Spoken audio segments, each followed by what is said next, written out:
दी बाबा, मैंने अर्जी लिख दी बाबा, तेरे दरबार में बस मोहर लगा दो, अब तो खड़ा इंतजार में, मैंने अर्जी लिख दी बाबा।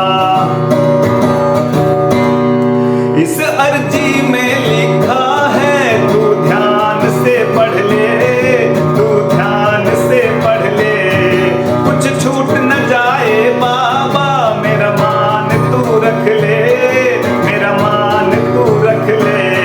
मत देरी करना बाबा, मत देरी करना बाबा, किसी सोच विचार में बस मुहर लगा दो, अब तो खड़ा इंतजार में, मैंने अर्जी लिख दी बाबा। नमस्कार दोस्तों, मेरे एक मित्र ने एक सवाल पूछा मुझसे कि जो श्याम बाबा हैं, खाटू वाले श्याम बाबा जो हैं, उनको हारे का सहारा क्यों कहा जाता है। बहुत ही इंटरेस्टिंग क्वेश्चन था। मुझे लगा ये बात मुझे आप सबके साथ भी शेयर करनी चाहिए।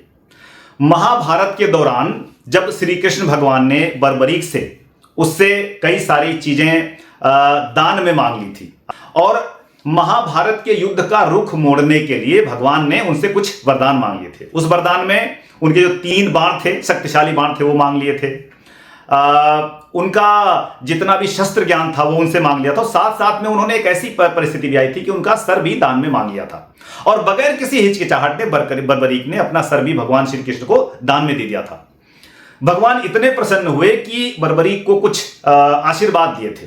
पहला आशीर्वाद यह था कि कलयुग में और आगे आने वाले सारे युगों में बर्बरीक तुम मेरे रूप में जाने जाओगे, यानी श्याम रूप में जाने जाओगे, कृष्ण रूप में जाने जाओगे, और जो लोग तुम्हारी पूजा आराधना करेंगे उनको जो पुण्य मिलेगा, जो आशीर्वाद मिलेगा, वो समझो सीधे ईश्वर से आ रहा है।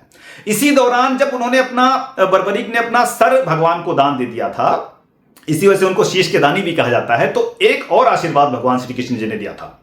वो ये था कि जो श्याम बाबा की पूजा अर्चना करेगा और श्याम बाबा यदि प्रसन्न हो गए उसके ऊपर, तो यदि उसकी किस्मत में भगवान ने भी गलत लिखा है तो उसको भी वो ठीक कर सकते हैं।